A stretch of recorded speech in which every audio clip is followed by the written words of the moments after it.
La yakhtur ala balihi, karena tidak terbetik pada pikirannya kalau itu haram. Dia tidak mau pacaran karena tidak senang perempuan, maka meninggalkannya tidak dapat pahala. Dia tidak mau rokok karena tidak suka baunya, bukan karena rokok haram. Tapi kalau dia meninggalkan haram karena tahu itu haram, maka baru berpahala. Ini yang ketiga apa? Tarkul haram bifi'lil muqaddimah, dengan melakukan muqaddimah. Seperti ini bagaimana? Berdosa atau tidak? Berdosa. Jadi meninggalkan haram tapi dengan melakukan persiapan-persiapannya, dan dia tidak jadi bukan karena takut kepada Allah, hanya karena tidak ada kesempatan. Pengen mencuri tidak jadi, besok sajalah. Nah, seperti ini masih dosa. Kemudian yang keempat, meninggalkan haram tapi tidak melakukan muqaddimah. Berdosa atau tidak? Berdosa atau tidak? Berdosa, tapi dosanya tidak seperti yang pertama. Kalau yang pertama, dia sudah punya niat, sudah punya kerentek, punya persiapan, maka dia berdosa kalau meninggalkannya bukan karena takut kepada Allah. Dalilnya apa? Ayat apa hadisnya? Al-qatilu wal maqtulu finnar. Orang yang membunuh sama yang dibunuh dua-duanya masuk neraka.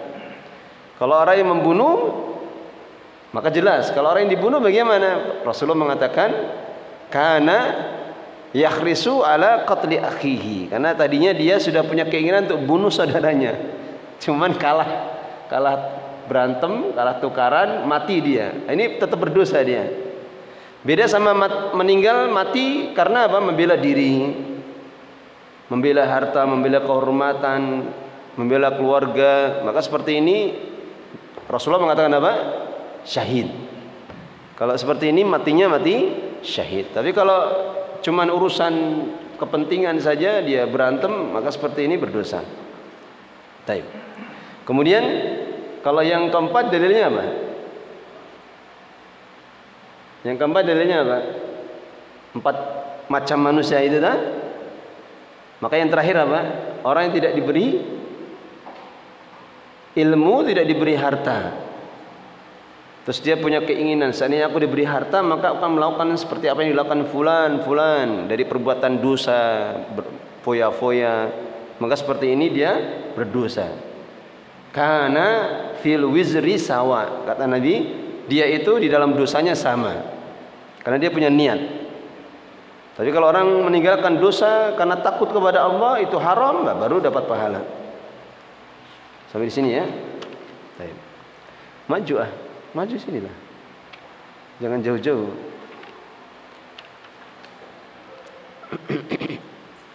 Yang terakhir, qauluhu wal makruh. Jadi hukum taklif ada berapa? Ada 5. Yang pertama apa? Wajib. Kemudian mandub. Yang ketiga mubah.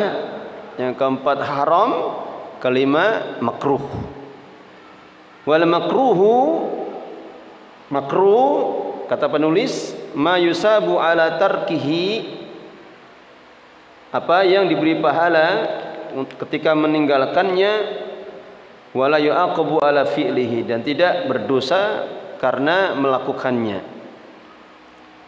Sebagaimana sudah berlalu, harusnya apa? Ada tambahan, ada takyidnya. Ma yusabu ala tarkihi imtisalan, yang meninggalkan karena perintah Allah, wala yu'aqabu ala fi'lihi, dan dia tidak dihukum ketika meninggalkannya. Hadal khamisu minal ahkami taklifiyati wa huwa al makruh. Ini adalah yang kelima dari hukum-hukum taklifiyah, yaitu makruh. Wa huwa lughatan, secara bahasa, ismu maf'uli mushtaqin minal karaha wa huwa al bughdu. Isim maf'ul mushtaq yang dipecah atau pecahan dari karahah. Wa huwa al bughdu. Bughdu apa? Benci. Al-bughdu itu benci. Fal makruhu bimakna al-bughdi. Makruh itu maknanya benci. Biwazni ismil maf'ul dengan wazan isim maf'ul. Wastilahan, secara istilah, ma talaba syar'u tarkahu, apa yang syariat menuntut untuk meninggalkannya, talaban ghairu jazimin, dengan tuntutan yang tidak harus. Apa yang syariat menuntut untuk meninggalkannya dengan tuntutan yang tidak harus. Ya? Contohnya kata beliau kal iltifati fis shalah bir raqabah, seperti menoleh di dalam sholat dengan apa? Leher. Jadi kalau orang sholat dia tengok kanan kiri seperti ini makruh. Dia tengok kanan kiri seperti makruh, atau melihat ke atas makruh. Tapi menoleh itu bisa menjadi batal. Batasannya apa? Menoleh sampai batal, batasannya apa? Ketika dia menolehnya dengan badan. Jadi seperti tadi ada anak jatuh itu ya, refleks dia tengok badan, refleks dia tengok badan itu sampai apa? Separuh badan itu, seperti ini batal ini. Tapi kalau sekedar menoleh saja gini, seperti ini makruh. Paham ya?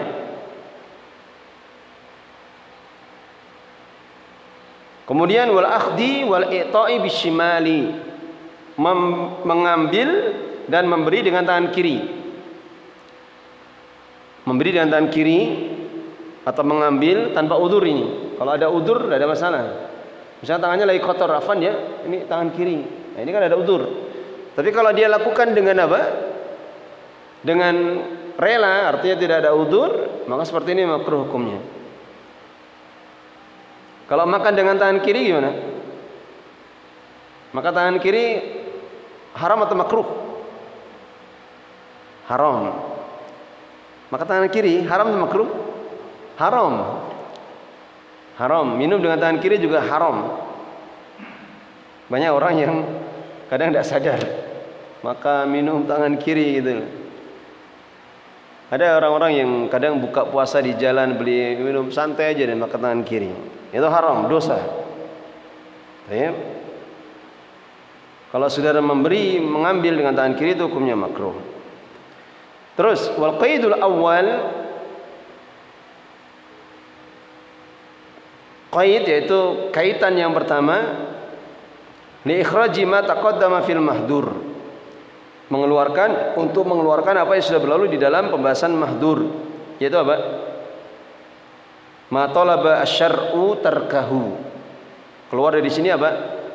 Wajib, mandub, mubah, keluar itu. Wal qaidu tsani li ikhrajil mahdur, dan keterkaitan yang kedua untuk mengeluarkan yang mahdur. Mahdur apa? Haram. Karena haram itu tuntutannya harus meninggalkan, kalau makruh tidak harus.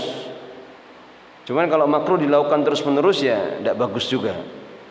Makruh itu sewaktu-waktu saja, tidak ada masalah. Tapi kalau terus-menerus maka tidak boleh. Seperti merokok, aneh gitu. Kalau orang-orang mengatakan mau rokok itu bukan haram tapi makruh, tapi setiap hari dia ngerokok. Tahu makruh artinya apa? Dibenci. Makruh itu namanya mabghud, dibenci, dilakukan tiap hari. Nah, ini kan kontradiksi ya, anehnya. Tapi yang benar apa? Rokok haram atau makruh? Haram. Karena mudaratnya lebih besar. Baik. Wal makruhu yusabu tarikuhu imtisalan. Makruh itu diberikan pahala orang yang meninggalkannya karena dia melakukan perintah Allah. Wala yu'aqabu fa'iluhu, dan tidak berdosa, tidak dihukum pelakunya. Baik. Kemudian setelahnya, ini biar tidak kelamaan saya baca agak cepat dikit ya. Wa'lam, dan ketahuilah anna lil makruhi salah satu istilahatin indal ulama. Ketahuilah bahwasanya makruh itu memiliki 3 istilah menurut para ulama. Ini ada faedah-faedah yang kadang kita tidak pernah mendapatkannya. Al-awwal, istilah makruh yang pertama, ma nuhya anhu nahyu tanzihin. Apa yang dilarang dengan larangan tanzih. Tanzih itu artinya larangan sekedar untuk apa? Mensucikan, bukan larangan yang haram. Artinya sekedar untuk apa? Sikap warok saja. Warok itu artinya ini dilarang meskipun tidak berdosa, saya tidak mau melakukan. Beda dengan larangan yang haram, itu nahyu tahrim, haram. Ini haram, harus dilakukan, harus ditinggalkan, maksudnya seperti itu. Ini yang pertama yang dipahami kebanyakan kita. Wa huwa ma taqaddama ta'rifu, itu apa yang telah berlalu ta'rifnya. Li anal ahkama arba'ah, karena hukum-hukum itu ada 4 macam. Wa kullu wahidin, dan setiap salah satu dari itu qad khussa bi ismin ghalaba alaihi, kadang dikhususkan dengan nama yang ghalaba alaihi, yang menguasainya atau kebanyakan dipakai. Ya, kebanyakan apa? Dipakai. Itu kebanyakan kita memahami makruh seperti itu. Tapi lihat bagaimana penjelasan beliau ini, penting ini. Bagi antum yang mungkin pengen mentelaah kitab-kitab para ulama yang lama dulu. Fayan bagi anal makruha, maka sayyidianya anal makruh, bahwasanya makruh itu idza utliqa, jika disebutkan, yunsarafu ila musammahu, maka dipalingkan kepada apa yang disebut, sesuatu yang disebut makruh itu, duna ghairihi, selain dari selainnya, mimma qad yusta'malu fihi, dari apa yang kadang yusta'malu digunakan fihi padanya. Baik, ini yang pertama. Jadi kalau makruh, itu yang kita pahami sudah. Bahwasanya kalau dilakukan dia tidak berdosa, kalau dia meninggalkannya maka dia mendapatkan pahala. Sudah, sampai di situ. Ini yang pertama. Kemudian asani, makruh bermakna haram. Kalau haram berarti kalau dilakukan bagaimana? Berdosa. Wa huwa ghalibu itlaqatil mutaqaddimina. Perhatikan ini. Yaitu kebanyakan pemakaian istilah-istilah di kalangan para ulama mutaqaddimin. Jadi para ulama di zaman dahulu kalau mengatakan makruh, itu yang dimaksud apa? Haram. Sehingga kadang ada orang-orang yang berdalilkan dengan ucapan Imam Ahmad misalkan. Nah, ini Imam Ahmad saja mengatakan cuma makruh. Tapi padahal ini dimaksud apa? Haram. Dan secara akal tidak mungkin Imam Ahmad mengatakan itu makruh dan bukan haram. Contohnya nanti dilihat, perhatikan. Kalau Imam Ahmad wa Syafi'i, seperti Imam Ahmad dan Syafi'i rahimahumullahu, semoga Allah merahmati keduanya, haitsu yu'abbiruna 'anil harami, di mana mereka menyebut atau mengungkapkan tentang haram bilafdil karahati, dengan lafaz karaha, tawarru'an wa hadaron, dalam rangka untuk tawarru'. Tawarru' itu artinya mensucikan diri, artinya apa namanya? Betul-betul meninggalkan. Wa hadaron, dan berhati-hati, minal wuqu'i fin nahyi, di dalam terjatuh ke dalam larangan, anil qawli, dari ucapan hada halalun wa hada haram, ini adalah halal dan ini haram. Maksudnya apa? Mereka takut kalau ini sebetulnya apa? Makruh, kemudian mereka mengatakan haram. Makanya hal-hal yang kadang tidak disepakati oleh para ulama itu haram, sebagian masih menggunakan kata makruh. Mereka menggunakan kata makruh, sehingga para ulama berhati-hati agar tidak dikatakan menetapkan ini halal haram tanpa dalil. Liqauli ta'ala, berdasarkan firman Allah Ta'ala, wala taqulu lima tasifu alsinatukumul kadiba, jangan kalian mengucapkan dengan ucapan-ucapan dengan lisan-lisan kalian untuk berbuat kedustaan. Hada halalun wa hada haramun, ini halal dan ini haram, litaftaru ala Allahil kadiba, untuk membuat-buat kedustaan atas Allah Subhanahu wa taala. Walakin katsiran, akan tetapi kebanyakan minal mutaakhirin, dari kalangan para ulama mutaakhirin, ghalatu, mereka salah, ala a'immatihim, terhadap imam-imam mereka, berbuat salah, keliru terhadap imam-imam mereka. Fafassaru lafdzul karahati, Maka mereka menafsirkan lafaz karaha fi kalamihim di dalam ucapan mereka bi karahati tanzihi, dengan karahah yang tanzih, yang maknanya makruh dari makna yang pertama. Wa hadza lam turidhul a'immah, dan ini para a'immah tidak menginginkannya. Para a'immah tidak menginginkannya. Dan para ulama mereka menetapkan perkara yang haram dengan lafaz makruh, ini juga ada dalilnya. Ini juga ada dalilnya. Seperti dalam firman Allah surah Al-Isra. Allah Ta'ala berfirman, kullu dzalika kana 'inda rabbika, apa istilahnya? Makruha. Kullu dzalika kana 'inda rabbika makruha. Semua itu menurut Rabbmu, di sisi Rabbmu adalah perkara yang makruh. Maknanya apa? Dibenci. Allah membencinya. Akan tapi kalau dalam hukumnya, maka yang dimaksud dengan makruh di sini adalah haram. Antum melihat di dalam halaman keempat. Halaman keempat dalam surah Al-Isra itu, di sana disebutkan apa? Membunuh anak, membunuh jiwa yang tidak dihalalkan untuk dibunuh. Apa lagi? Mengurangi timbangan, apalagi berzina. Apa kemudian ketika Allah mengatakan demikian dikatakan oh itu di atas makruh saja semua? Kan tidak mungkin. Tapi Allah menggunakan lafaz makruh, tapi yang dimaksud hukumnya apa? Haram. Paham ini? Wa min kalami Imam Ahmad rahimahullah, dan di antara ucapan Imam Ahmad, akrahul mut'ata, aku membenci mut'ah. Mut'ah itu apa? Kawin kontrak. Dulu memang dihalalkan oleh Nabi. Ketika para sahabat itu berperang, meninggalkan keluarganya sampai berbulan-bulan, kan masalah itu. Apalagi orang-orang Arab syahwatnya besar-besar. Akhirnya dibolehkan untuk kawin dengan penduduk setempat. Tapi ketika di perang Hunain ya. Di perang Hunain, Nabi mengatakan inni haramtul mut'ah ila yaumil qiyamah. Sesungguhnya aku telah mengharamkan mut'ah itu sampai hari kiamat. Cuman anehnya orang-orang Syiah tidak menganggap hadis ini. Maka mereka membuat hadis-hadis palsu. Karena siapa yang mut'ah sekali dapat pahala demikian, 2 kali dapat pahala demikian. Makanya orang-orang senang ikut Syiah gara-gara ini. Halal ya. Senang mereka gampang masuk Syiah karena apa? Gara-gara ini. Apalagi para pejabat-pejabat itu. Mereka senang, alasannya mut'ah. Kalau perlu melancong sana ke Iran. Bisa jadi seperti itu. Mereka melancong ke Iran, wanita di sana senang sekali karena itu ibadah. Ya, para pejabat juga senang gitu. Bisa jadi seperti itu. Mereka senang ikut-ikutan Syiah karena iming-iming kenikmatan itu. Baik. Wassalata fil maqabir, dan aku juga membenci salat di kuburan.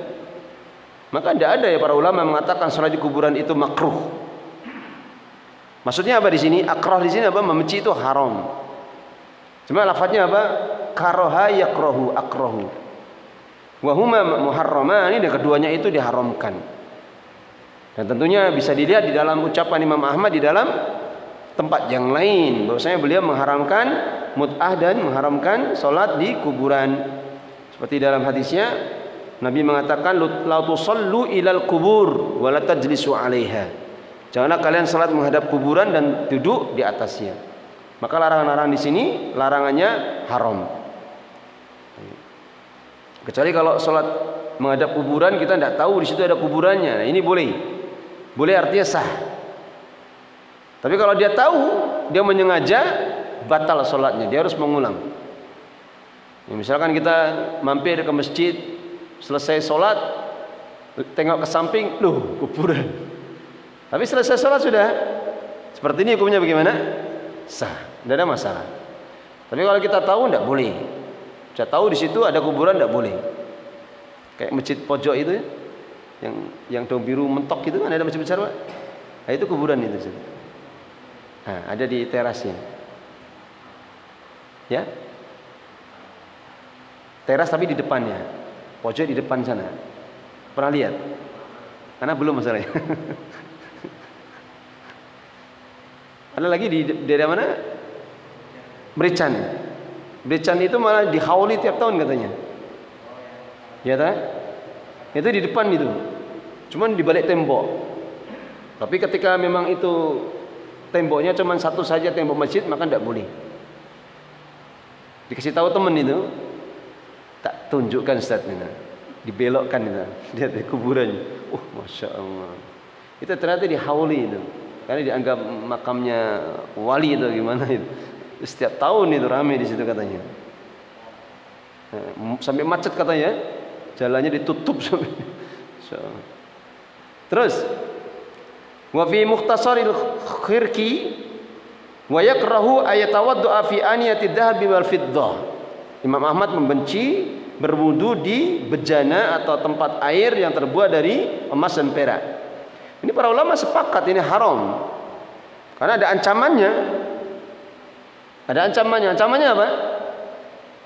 Bahwasanya itu untuk mereka di dunia dan kita untuk di akhirat.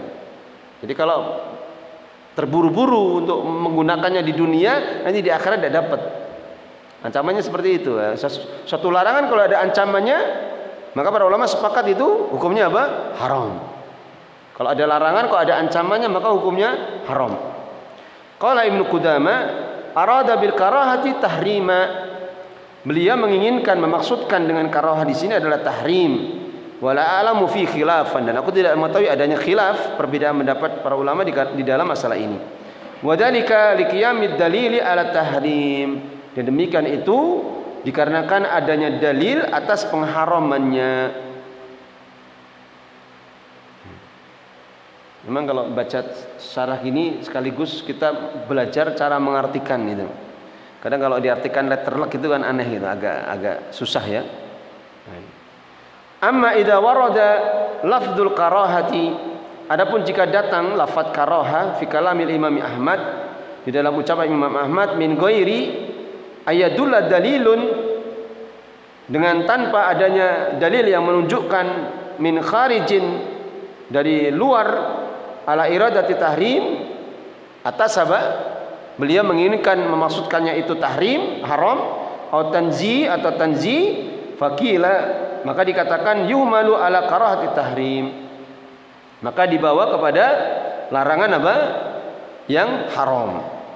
Wakila ala karahati tanzi, dan kadang dibawa kepada makna karahah tanzi, makruh saja. Bahwa qaulu Tufi qala fi syarfil kaukab al-munir waqtarahu aksarul ashab, dan telah memilihnya kebanyakan dari sahabat-sahabat Imam Ahmad. Wa min dzalika qaulu al-Imam Ahmad, demikian juga dari ucapan Imam Ahmad rahimahullah, akrahun nafkha fit ta'ami, aku benci untuk meniup, bernafas dalam makanan, artinya minuman, minum sambil bernafas. Kalau ini hukumnya makruh memang, bukan haram. Wa idmani lahmi, idman itu apa? Idman itu kecanduan itu. Lahm apa? Daging. Artinya berlebihan di dalam makan daging. Beliau tidak suka itu. Wal khubzi, dan khubuz, roti al-kibari, yang besar. Wa karahatu dzalika litanzi, dan larangan karahah pada perkara itu adalah untuk tanzih. Wallahu a'lam. Baik. Ini yang kedua. Yang pertama tadi apa? Makruh sebagaimana kita pahami. Yang kedua maknanya apa? Haram. Makruh itu tapi maknanya haram.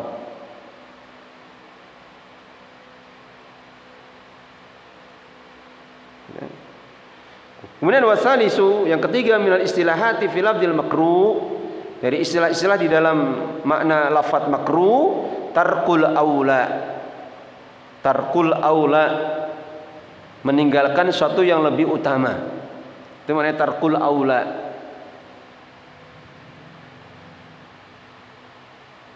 Atau apa, Afan? Tarkul aula itu meninggalkan itu lebih utama maksudnya. Ditinggalkannya itu lebih utama. Sudah? Wa hada ahmalahu jumhurul usuliyin, dan lafaz ini itu diabaikan oleh kebanyakan para ulama usul fikih. Wa taqarahul fuqaha'u, dan para ahli fikih menyebutkannya wa huwa wasitatun bainal karah wal ibahah. Dia pertengahan antara karahah dan ibahah, antara makruh dan mubah. Jadi ada makruh, ada mubah. Maka tengah-tengahnya itu namanya tarkul aula. Cuman kebanyakan para ulama itu tidak menganggapnya. Sudah, kalau mubah mubah, kalau makruh makruh. Wal farqu bainal makruhi wa khilafil aula. Dan perbedaan antara makruh dengan meninggalkan itu lebih utama. Annama warada fihi nahyun, bahwasanya apa yang datang padanya itu nahyun, larangan, maksudun, yang dimaksudkan, yuqalu fihi makruhun, yang dikatakan padanya itu makruh, kama taqaddam. Makruh artinya apa? Dibenci, sebagaimana sudah berlalu. Wa ma laisa fihi, dan apa yang tidak ada padanya itu nahyun maksudun yuqalu fihi, jika tidak ada padanya itu larangan yang dimaksudkan, yuqalu fihi, maka dikatakan padanya khilaful aula. Kalau tidak ada larangannya maka dikatakan khilaful aula. Kalau ada larangannya dikatakan makruh. Wala yuqalu makruhun, dan tidak dikatakan makruh katarki sunnatid duhri masalam, seperti meninggalkan sunnah duhur. Paham maksudnya? Jadi ada orang terus menerus itu. Mungkin kalau sunnah duhur kurang kurang mantap contohnya. Sunnah qobliyah fajar atau sunnah witir. Jadi para ulama membenci orang yang meninggalkan sholat witir itu terus menerus, itu dibenci. Bahkan sampai para Imam Ahmad mengatakan orang seperti ini tidak boleh diterima persaksiannya. Ya, tidak boleh kita. Cuman tidak ada larangan, artinya apa? Tidak ada larangan itu dari Rasulullah, hadis. Jangan kalian terus menerus meninggalkan sholat witir, itu tidak ada larangan. Cuman ketika para ulama menjelaskan, Rasulullah tidak pernah meninggalkan sholat witir meskipun di dalam safar yang berat sekalipun. Safar peperangan misalkan, beliau tidak pernah itu meninggalkan sholat witir. Kemudian selain sholat witir, dia tidak pernah ditinggalkan sholat apa? Qobliyah subuh. Itu juga tidak pernah ditinggalkan. Makanya para ulama itu benci kalau ada orang kok malas sampai sholat witir sama sekali ditinggalkan, itu tidak pernah dilakukan. Giliran dilakukan itu cuma sekali dua kali, setelah itu lama, berbulan-bulan ditinggalkan. Nanti ingat lagi, atau nanti sholat witirnya kalau taraweh Ramadan ada sholat witirnya baru dilakukan. Nah ini para ulama benci. Cuman apakah itu makruh? Tidak ada, karena tidak ada larangannya. Nah ini dikatakan apa? Khilaful aula. Meninggalkannya itu lebih, meninggalkan artinya tidak sholat witir itu kalau dia lakukan itu lebih utama. Seperti sholat qobliyah subuh juga seperti itu. Kalau dia tinggalkan terus menerus maka itu hal yang dibenci. Tapi tidak dikatakan apa? Makruh, karena tidak ada larangannya. Para ulama sepakat itu sunnah. Tapi seandainya seseorang meninggalkan terus menerus maka dikatakan dia tarkul aula.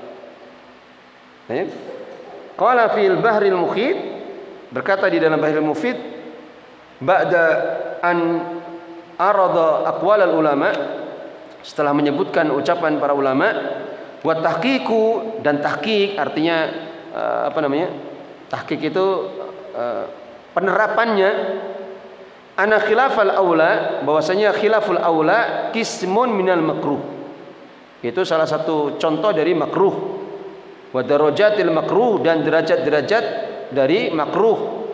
Tatafawatu, itu bertingkat-tingkat, kama fis sunnah, sebagaimana di dalam hukum sunnah. Sunnah ada sunnah muakkad, ada sunnah ghairu muakkad. Seperti sholat rawatib misalkan, sunnah muakkad ada. Apa batasannya sunnah muakkad itu? Dikatakan sunnah muakkad itu maksudnya bagaimana? Rasulullah senantiasa melakukan. Kalau sunnah ghairu muakkad itu Rasulullah kadang melakukan, kadang tidak. Seperti qobliyah maghrib, qobliyah asar. Maka seperti ini Rasulullah kadang qobliyah isya, kadang melakukan, kadang tidak. Tapi kalau yang qobliyah subuh, qobliyah duhur, ba'da duhur, ba'da maghrib, ba'da isya Rasulullah senantiasa melakukan. Ini namanya sunnah muakkad. Nah, ini bertingkat-tingkat. Sama, makruh juga kata para ulama bertingkat-tingkat. Wala yanbaghi ayyu'adda qisman, dan tidak seyogianya, tidak selayaknya untuk dianggap sebagai qisman, macam atau bagian akhar yang lain. Wa illa, dan jika tidak demikian, lakanat al-ahkamu sittah. Kalau tidak demikian maka hukum-hukum itu ada 6. Wa huwa khilaful ma'ruf, dan itu menyelisih hal yang ma'ruf. Au kana khilaful aula, atau dia itu khilaful aula kharijan, yang keluar ani syariati, dari syariat. Walaysa kadzalik, dan tidaklah demikian keadaannya. Jadi tidak boleh kita meninggalkan witir, meskipun nanti khawatir, wah, nak tangi ki mesti wis adzan lagi iso tangi, atau dengar masjid-masjid pujian baru bangun. Ya kalau seperti ini sebelum tidur atau setelah sholat isya, meskipun tidak ba'da isya tidak ada masalah, sholat witir dulu tidak ada masalah. Atau setelah sholat ba'da isya kemudian sholat witir, berapa minimalnya? 3 rakaat. Kalau 1 rakaat itu ketika darurat, misalkan kita bangun dikiranya waktu masih banyak, baru takbir terus dengar adzan, habis waktunya toh, nah kita sholatnya 1 rakaat saja. Atau misalkan tadinya kita sholat sunnah malam qiyamul lail, tahu-tahu belum witir, belum ditutup witir kok adzan, ya sudah 1 rakaat saja. Nah begitu. Kalau takut tidak bisa bangun di akhir malam atau sebagian malam, maka di awal malam sebelum tidur terus menerus kita jaga itu. Allah paling senang amalan-amalan yang istimrar meskipun sedikit. Apa dalilnya? Dalilnya apa? Inna ahabbal a'mali ilallah adwamuhu wa in qalla. Sesungguhnya amalan-amalan yang paling dicintai oleh Allah itu yang paling istimrar, wa in qalla, meskipun sedikit. Baca Quran seperti itu. Sehari 1 halaman terus istiqomah itu. Atau menghafal 1 ayat 1 hari, sudah istiqomah itu. Terus meskipun sedikit. Zikir pagi sore misalkan, zikir paginya cuma sedikit, ya enggak apa-apa, yang penting dijaga. Zikir sore kok cuma sedikit, ya enggak apa-apa, ya dijaga. Kalau kita baca semua kan banyak. Di Hisnul Muslim itu ada 23 bacaan. Zikir pagi 23 bacaan, zikir sore ada 23 bacaan. Banyak itu. Ya, kalau kita baca terus pakai buku misalkan, lama-lama kan hafal sendiri. Sehingga ketika misalkan dalam perjalanan itu manfaatnya baru terasa. Dalam perjalanan menjelang maghrib, masa kita baca sambil baca buku gini? Kan tidak bisa. Tapi kalau kita hafal kan santai. Kita naik motor atau nyetir santai sambil baca, kita tidak hilang itu keutamaan untuk memanfaatkan waktu. Nah, sehingga seperti ini harusnya dijaga terus menerus itu, agar ibadah kita tuh semakin lama semakin meningkat terus itu. Jangan dibiarkan kelalaian itu terus menerus. Sampai di sini. Jadi kesimpulannya, makruh itu ada berapa istilah dalam kalangan para ulama? Ada 3. Yang pertama makruh, maknanya ditinggalkan dapat pahala, dikerjakan tidak mengapa. Kemudian yang kedua haram. Kemudian yang ketiga tarkul aula, meninggalkan sesuatu yang lebih utama untuk dilakukan. Seperti sholat duha. Sholat duha itu ya kalau suatu waktu kita melakukan, artinya jangan ditinggalkan sama sekali. Kalau teman-teman yang ngajar di masjid enak, dijaga sholat duhanya, karena masuk misalkan cuma sholat 2 rakaat, niatkan 2 sholat sekaligus, tidak ada masalah. Sholat duha sama sholat tahiyatul masjid. Kalau teman-teman yang ngajar di kelas kan ya kadang lalai karena tidak ada ruangan khusus untuk sholat. Atau misalkan di kelas ya tidak apa-apa sholat di situ, wudu dulu kemudian sholat. Nah, seperti itu dijaga. Ada pertanyaan? Ada.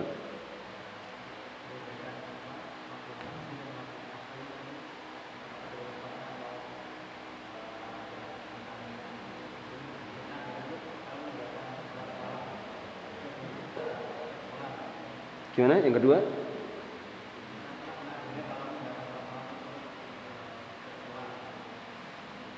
Ada, oh iya, betul. Baik. Yang pertama makruh itu ada larangannya satu. Dikatakan makruh ada larangannya. Cuman kadang Nabi melakukannya. Paham? Atau beliau pernah melihat sahabat melakukannya, beliau diamkan. Nah, seperti ini baru dikatakan apa? Makruh. Karena kalau haram tidak mungkin Rasulullah melakukannya. Atau ketika beliau melihat sahabat melakukannya tidak mungkin didiamkan. Karena agama ini sempurna. Tidak ada satu hal yang keliru kecuali pasti akan turun wahyu. Makanya kalau para sahabat melakukan sesuatu kok tidak ada wahyu turun untuk mengingkarinya, berarti itu hal yang boleh. Itu hal yang boleh. Seperti apa contohnya? Contohnya misalkan minum dan makan dengan berdiri. Bukan terus-menerus loh ya, suatu waktu maksudnya. Jadi pernah Rasulullah sudah wudu, pas di safar, para sahabat bakar daging itu, beliau menjumput itu loh. Sedikit itu beliau makan sambil jalan. Gitu. Ini seperti ini asalnya makruh. Tapi ketika beliau melakukannya maka seperti ini tidak haram berarti. Atau sambil berdiri, minum sambil berdiri itu makruh. Terus sebentar. Kalau minum sambil berdiri ada dapat penjelasan enggak? Kencing sambil berdiri. Beliau pernah melakukannya di safar, bukan di safar, di luar rumah. Itu terus apa membelakangi kiblat ketika buang air. Beliau pernah melarang itu. Tapi suatu saat ketika Ibnu Umar naik ke atas rumahnya Hafsah kan kakaknya. Ya kan? Kakaknya. Beliau melihat Rasulullah buang air dalam keadaan membelakangi kiblat. Nah, itu makruh. Tapi kalau haram Rasulullah tidak pernah melakukan. Tinggal haramnya itu dosa besar atau dosa kecil. Ya, kalau membedakan dosa besar sama dosa kecil batasannya apa? Kalau dosa besar biasanya disertai dengan apa? Wa'id atau ancaman. Kalau ada dalil larangan, ada ancamannya, maka para ulama mengatakan itu dosa besar. Seperti yang saya baca tadi, jangan duduk di atas kuburan, itu dosa besar itu. Kenapa? Karena Rasulullah pernah menyebutkan di dalam hadis yang lain bahwasanya barang siapa yang dia duduk di bara api membakar bajunya sampai menembus kulitnya itu lebih baik daripada dia duduk di kuburan. Ini kan wa'id. Cuma sayangnya kebanyakan orang-orang tidak paham ya. Nah, ini jeleknya bikin kijingnya seperti itu, Pak. Jeleknya apa? Bikin kijing jadi sarana orang untuk berbuat dosa. Kalau kuburan jadi maksud Rasulullah kan tidak ada kijingnya. Cuma diduduki saja kuburannya di situ. Sudah tahu ada tanda apa batunya itu diduduki. Ya ini aja tidak boleh. Nah, sekarang ada kijingnya tambah asik. Ya ke tempat duduk. Nah, ini tidak boleh. Nah, seperti ini dosa besar. Seperti apa? Menyentuh wanita yang bukan mahram juga ada ancamannya. Atau dosa-dosa besar yang lain seperti berdusta, bicara apa? Ghibah para ulama khilaf. Ada yang mengatakan dosa besar, ada yang mengatakan dosa kecil. Ada yang lain? Cukup ya? Semoga bermanfaat. Akhiru da'wana alhamdulillahirabbil alamin. Subhanaka Allahumma bihamdika asyhadu an la ilaha illa anta astaghfiruka wa atubu ilaik. Sedikit insyaallah semoga selesai.